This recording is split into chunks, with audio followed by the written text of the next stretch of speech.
Hello, good evening to everyone. This is my channel about English language. I cover from basic to advanced, and this is an advanced idiom slash vocabulary, right?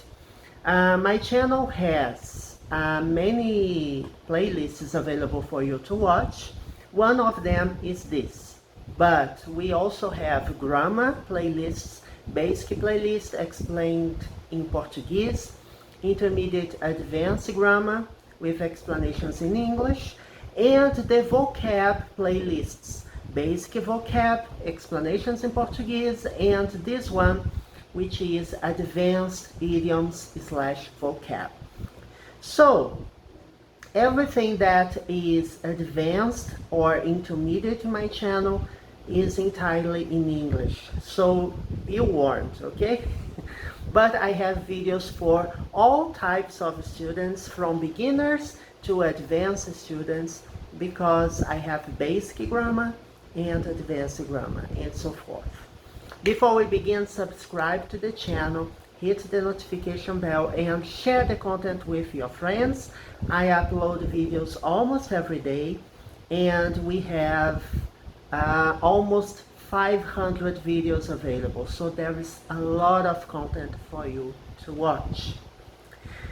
As an advanced idiom video, we will study one idiom, right? Each video we study a different expression, and then I give a set of examples, okay? And I explain the examples, all right?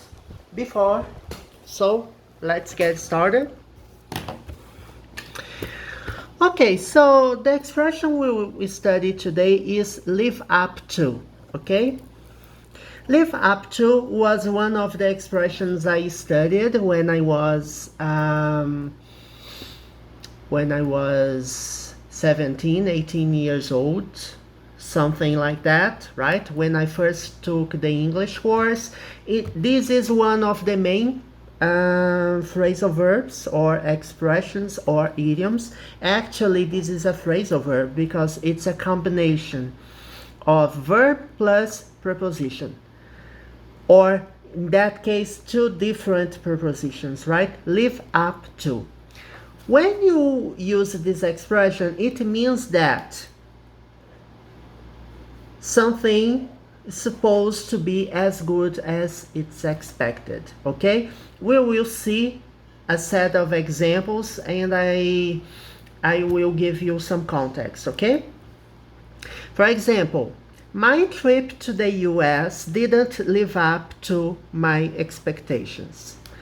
I put my here between parentheses because I've already employed my here, but it's okay. You can say my trip to the US didn't live up to my expectations, or didn't live up to expectations. Because if you don't say my, of course, you understand that we are talking about my expectations, okay? It's not the case, as you know, or maybe you're not a subscriber yet, or maybe this is the first video you are watching, but I traveled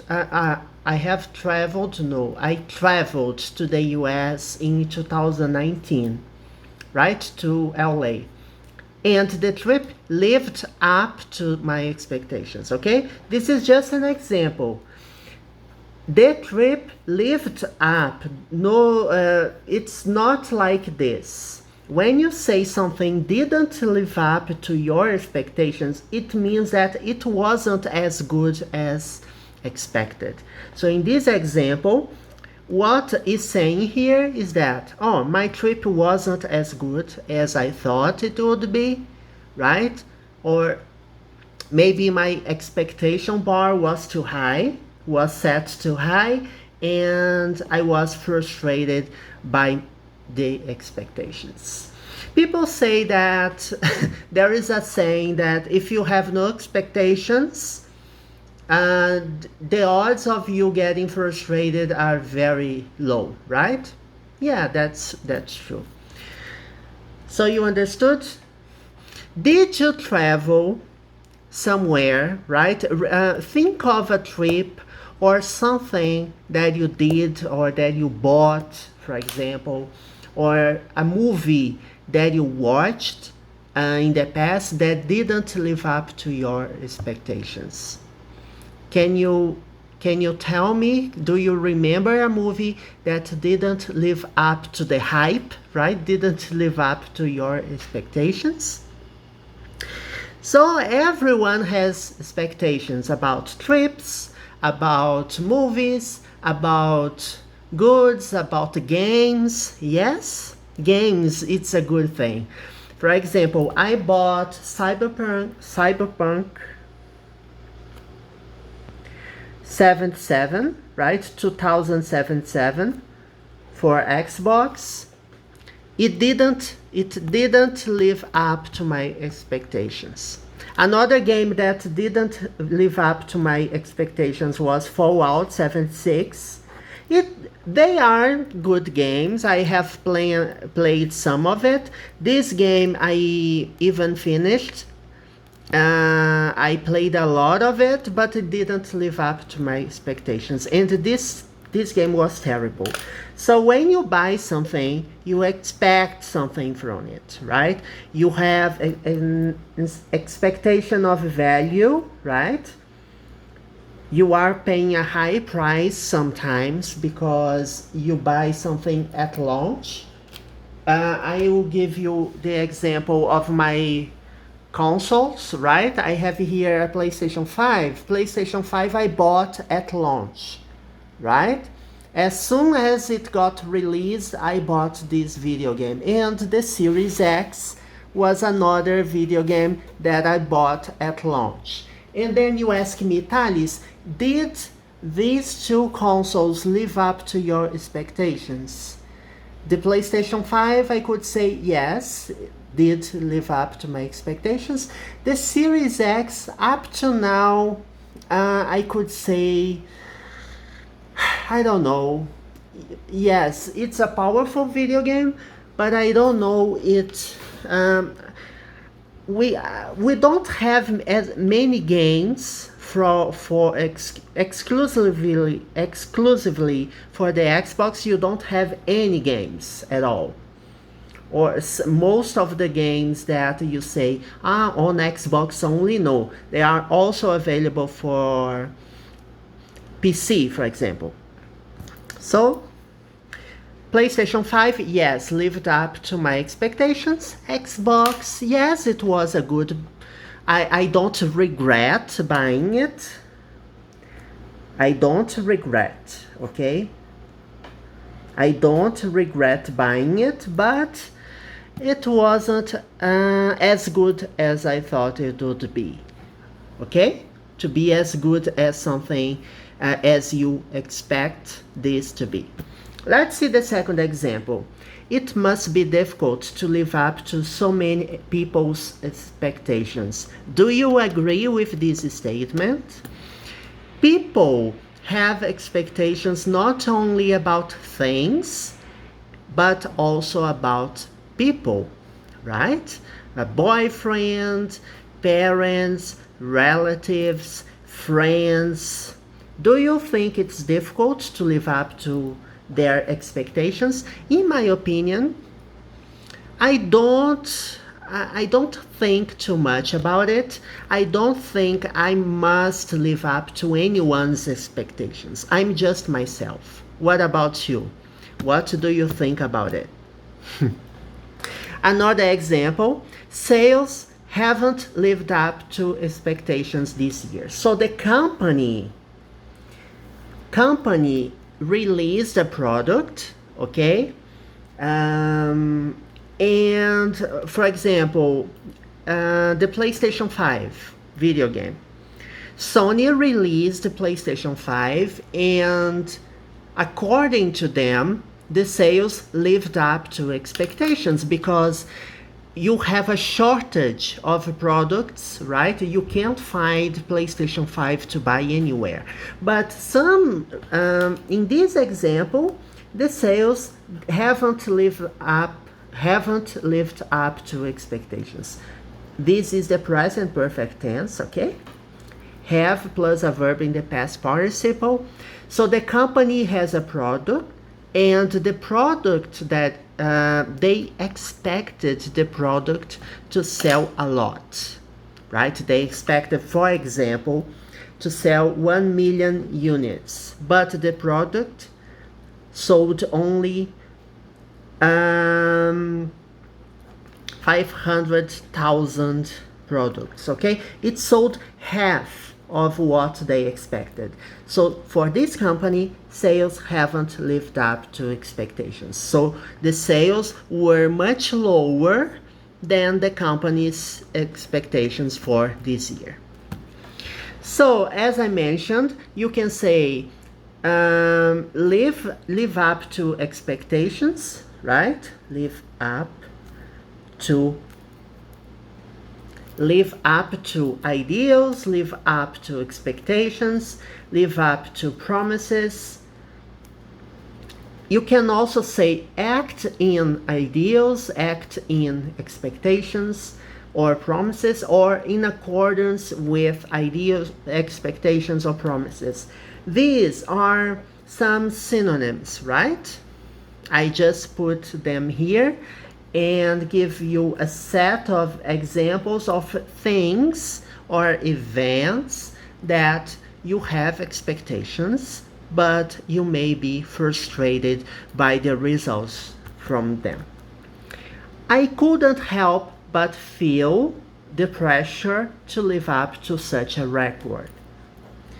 When you say I couldn't help, it means that it's unavoidable.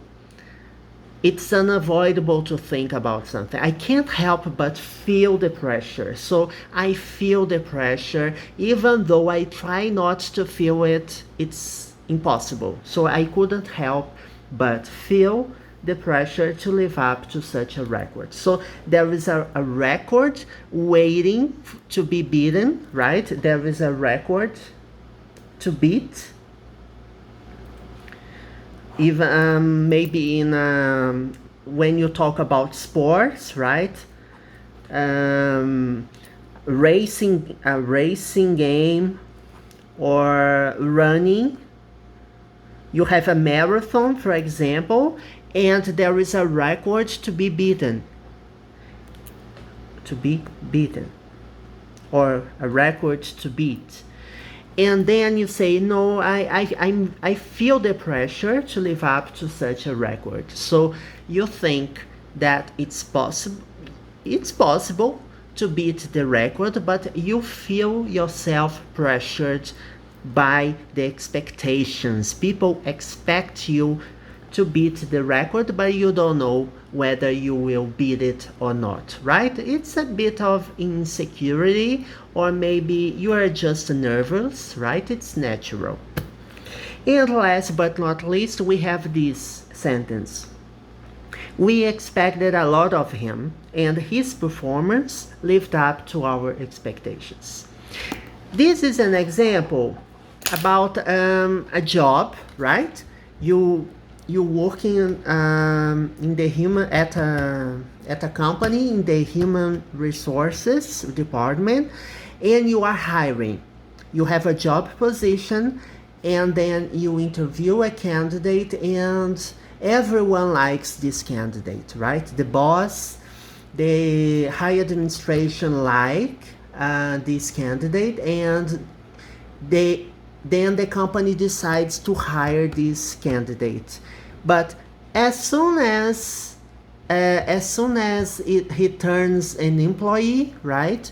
He joins the company, and then you say, okay, we expect a lot of him, because by the interview, by the interactions we had with him, according to his experience, his job experience, his competences, he was supposed to deliver a lot, and then you have expectations. Hopefully, his performance lived up to the company's expectations. So yes, it was a positive experience, but it happens a lot when you have some colleagues at work, you have expectations for them and they don't live up to these expectations. Okay, people, that's it what I had for today. This phrasal verb, as I mentioned, is very used. And I have some more questions before we finish this video. Do you expect a lot from people?